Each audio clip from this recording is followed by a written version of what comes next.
Hi there! In this video, I will give you a quick guide on how you can actually add your GST number in Google Ads. So please listen carefully to each steps that I will be explaining, and this will help you to ensure your account is tax compliant and avoid billing issues. So you can either listen to what I say or you can go ahead and follow these steps to add your tax information in your Google Ads account. So yeah, you will have to sign into your Google Ads account, go to the settings, then billings, and then settings again. And then in the payments profile section, you will click edit icon next to the tax info.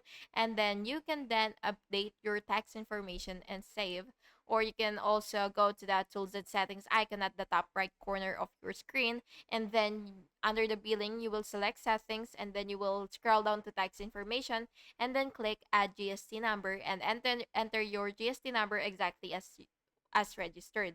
Then check the box to confirm your information is correct and click save, and Google Ads will apply your GST for future billing. And that's it. Thank you so much for watching this video, and I really hope it was helpful for you, and if it was, please make sure to like and subscribe for more videos like this.